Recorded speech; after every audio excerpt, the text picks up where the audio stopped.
Welcome to my wife's kitchen. Every recipe here is made with love.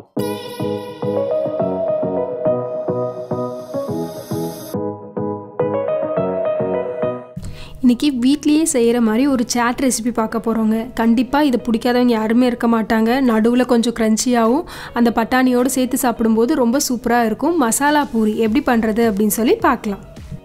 இன்னைக்கு இது பண்றதுக்கு ஒரு குக்கர்ல 7 ல இருந்து 8 மணி நேரம் போல ஊற வச்ச பட்டாணியை ஆட் பண்ணிக்கலாம். நமக்கு ஸ்ட்ரீட் ஸ்டைல்ல கிடைக்கிற பட்டாணி வந்து மஞ்சள் கலர் பட்டாணி தான் வச்சு பண்ணுவாங்க. சோ அதனால நான் இன்னைக்கு மஞ்சள் கலர் எடுத்துர்க்கேன்.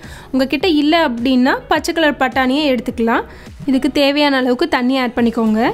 இது கூட ஒரு மீடியம் சைஸ் உருளைக்கிழங்கு வந்து கட் பண்ணி போட்டுக்கோங்க.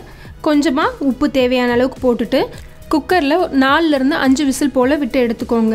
நல்லா விசில் அடங்கினதுக்கு அப்புறமா இதுல இருக்க உருளைக்கிழங்கு எடுத்துறலாம். இது வந்து குக் ஆயிடுச்சு, ரொம்ப குழஞ்சு போகல. உருளைக்கிழங்கு மட்டும் எடுத்துட்டு இத வந்து இன்னும் ஒரு 5 ல இருந்து 10 நிமிஷம் போல நல்லா வேக விடலாம் பட்டாணியை. அப்போ என்ன ஆகும்னா இன்னும் நல்லா சாஃப்ட் ஆயிடும். நமக்கு மசிக்கிறதுக்கு நல்லா ஈஸியா இருக்கும்.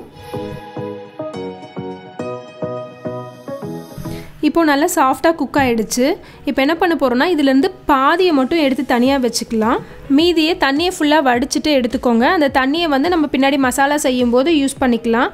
இப்போ மீதி இருக்க பட்டாணியை நல்லா மசிச்சுக்கோங்க. இது கூடவே உருளைக்கிழங்கையும் சேர்த்து நல்லா மசிச்சு விட்டுறலாம்.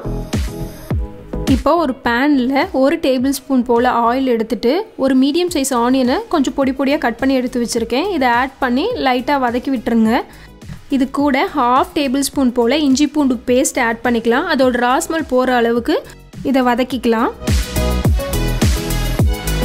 இது கூட 1/2 டேபிள் ஸ்பூன் போல ஜீரா பவுடர், 1/2 டேபிள் ஸ்பூன் போல சோம்பு பவுடர், இது ரெண்டையும் ஆட் பண்ணிக்கலாம். தேவையான அளவுக்கு வரமிளகாய் தூள் ஆட் பண்ணிக்கோங்க. ஒரு தக்காளி, நல்ல பெரிய தக்காளியை வந்து நான் மிக்ஸியில் அடிச்சு வச்சிருக்கேன். அதை வந்து இது கூட ஆட் பண்ணிட்டு நல்லா வதக்கிக்கலாம். இந்த அளவுக்கு நல்லா வதங்கினதுக்கு அப்புறமா நம்ம ஃபர்ஸ்ட் எடுத்தோம் இல்லைங்களா பட்டாணி, நல்லா வெந்த உடனே அதை வந்து ஃபர்ஸ்ட் ஆட் பண்ணிக்கோங்க. அதுக்கப்புறமா நம்ம மசிச்சு வச்ச உருளைக்கிழங்கு பட்டாணி அதை ஆட் பண்ணிக்கலாம். ஆட் பண்ணி நல்லா மிக்ஸ் பண்ணி விட்டுடுங்க. மிக்ஸ் பண்ணதுக்கு அப்புறமா நம்ம வடிச்சு வச்சோம் இல்லைங்களா பட்டாணி வேக வச்ச தண்ணி, அந்த தண்ணி வந்து தேவையான அளவுக்கு வந்து இதில் ஆட் பண்ணிக்கலாம். இதில் ஆல்ரெடி உப்பு ஆட் பண்ணியிருக்கோம். அதனால உங்களுக்கு தேவைப்பட்டால் மட்டும் பார்த்து போட்டுக்கோங்க. அதே மாதிரி இதில் இருக்க மசாலா டேஸ்ட்டு உங்களுக்கு பிடிச்ச மாதிரி ஆட் பண்ணிக்கோங்க. மோஸ்ட்லி சாட் ஐட்டத்தில் அந்த சோம்போட டேஸ்ட்டு கொஞ்சம் நல்லா இருக்கும். ஸோ அதனால் சோம்பு பவுடர் மட்டும் முடிஞ்ச அளவுக்கு ஸ்கிப் பண்ணாமல் ஆட் பண்ணிக்கோங்க. சும்மா நான் கார்னிஷிங்காக ஒரே ஒரு க்ரீன் சில்லி கட் பண்ணி போட்டிருக்கேன். கூட வந்து தேவையான அளவுக்கு சாட் மசாலா ஆட் பண்ணிக்கோங்க.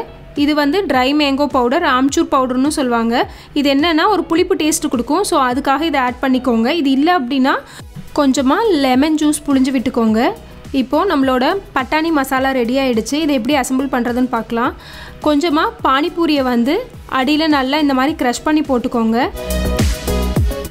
இப்போது இது மேலே நம்ம ரெடி பண்ணி வச்சுருக்க பட்டாணி மசாலாவை ஆட் பண்ணிக்கலாம்.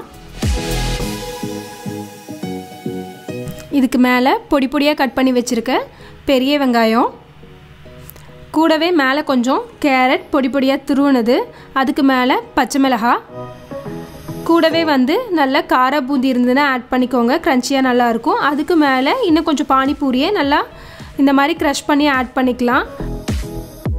கடைசியாக வந்து சேவ் ஆட் பண்ணிக்கலாம். உங்ககிட்ட பானிபூரி, சேவ், கார பூந்தி இந்த மாதிரி எதுவுமே இல்லைன்னா கூட நீங்கள் கவலைப்பட வேண்டாம். அப்பளம் இருந்ததுன்னா அதை கூட பொரிச்சு ஆட் பண்ணிக்கலாம். இல்லை அப்படின்னா தட்டை முறுக்கு இருந்ததுன்னா அது கூட உடச்சி போட்டு நீங்கள் ஆட் பண்ணிக்கலாம். நடுவில் இந்த க்ரன்ச்சினஸ் வரும்போது அதோட டேஸ்ட் நல்லாயிருக்கும். அதுக்காக தான் வந்து இந்த பானிபூரி, அப்புறம் சேவு, பூந்தி இது எல்லாமே ஆட் பண்ணுறது. கண்டிப்பாக இந்த ரெசிபி உங்களுக்கு பிடிச்சிருக்குன்னு நினைக்கிறேன். இந்த ரெசிபி உங்களுக்கு பிடிச்சிருந்துன்னா மறக்காமல் எங்கள் சேனலுக்கு சப்ஸ்கிரைப் பண்ணுங்கள்.